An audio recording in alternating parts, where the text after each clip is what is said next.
experience working with Maestro from the Shipibo lineage, it's like surgery. I mean, what he does is like, I don't see how this is just my opinion. It's not to devalue any other ways that people hold ceremony because some of them are incredibly powerful and beautiful.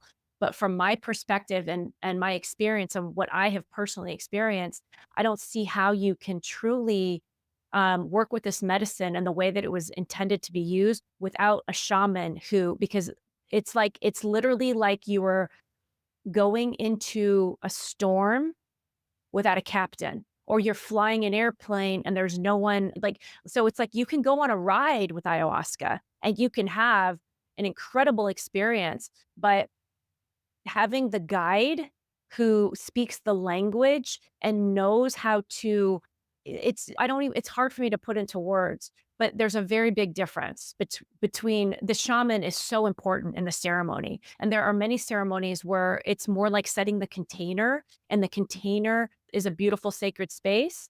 And going to the next level of it's working with a shaman who knows who has learned the Icaros, and they know how to work with this medicine as a true guide. And I don't know, I feel like I'm not even doing it justice in describing Mhm. it, but No, I'm glad that you're articulating this because that was actually going to be one of my next questions. And, this podcast was inspired through one of my ceremonies and I felt responsible for offering a voice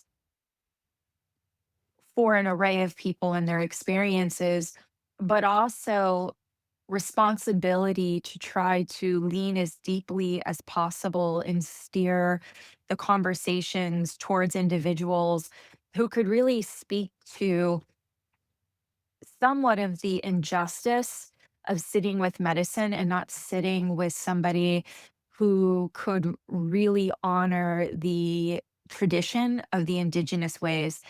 And we're losing that as the yeah. medicine, which is very important for everyone to be able to access when they feel called to it. It's very important.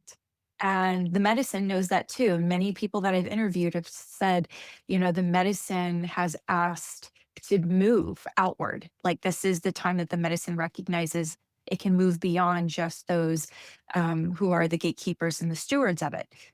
And, just as we see yoga in the West that has greatly been misappropriated or appropriated, so is medicine. Anything that is moved away from its source starts to become watered down and starts to become manipulated and translated. And that's with everything. That's not just with yoga. That's even with the words of Christ, the words of Yeshua, has been Mhm. manipulated and watered down, and our stories that come from our forefathers and traditions and even music has been watered down through its interpretation in modern day. And so I truly believe that we are being called to try to incorporate or try to really experience the medicine in its truest form coming from the indigenous and from the stewards.